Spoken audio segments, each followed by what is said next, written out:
Hey lake lovers, how are you? We had a whole funny thing planned out this week, but things got not so funny around midweek. On Tuesday we had a lot of rain, and then by Wednesday and Thursday the extreme heat caused a lot of cyanobacteria blooms to pop throughout the Yahara chain. Now we're standing here outside of our offices provided by Foley and Lardner near James Madison Park, and you can see the large cyanobacteria or blue-green algae bloom that's forming.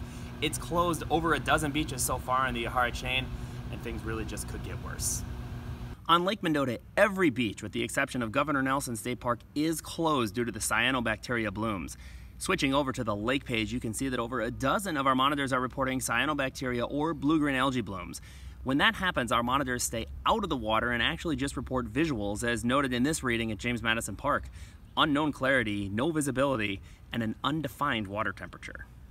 Unfortunately, the same story here over on Lake Monona. The cyanobacteria bloom has closed a number of beaches, including Law Park where we are. Now this is where our friends at the Mad City Ski Team do their usual Sunday shows, but the slow no wake restrictions on the lake and the cyanobacteria bloom have caused them to cancel those shows for the foreseeable future. Now one quick thing to point out to tell the difference between maybe regular lake vegetation and cyanobacteria or blue-green algae is the stick test. So regular lake vegetation, if you put a stick in it and pull it up, it'll kind of stick to it like this, it'll hang on.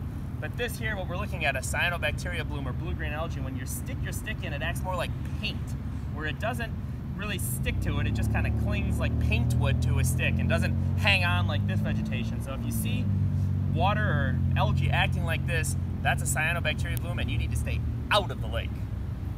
In addition to Law Park, all the beaches are actually closed on Lake Monona. Also, reminder again, it is still slow no wake on Lake Monona due to the high water levels. Same story here over on Lake Wabeesa, where the cyanobacteria bloom is starting to form along with just some surface algae. But if you look further out of the lake, you can actually see some spots where the cyanobacteria bloom is forming. Also, still slow no wake here on Lake Wabeesa, so sort of a 1-2 punch of problems on this lake. Goodland County Park Beach is closed due to a cyanobacteria bloom on Lake Wabeesa, and down on Lake Kaganza, the beach at Lake Kaganza State Park is closed for the same reason. Switching over to the lakes page, you can see these cyanobacteria blooms are being reported throughout Lake Wabeesa and Kaganza by our monitors, where again, remember on Kaganza there is also still a slow no wake restriction in place.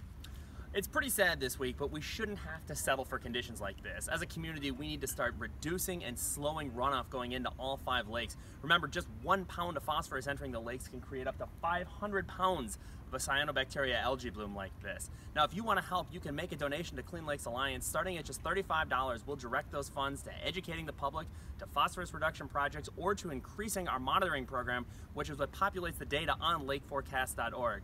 Now, throughout the weekend, be sure to check lakeforecast.org to see if any more of our beaches are closed or if any of them open back up.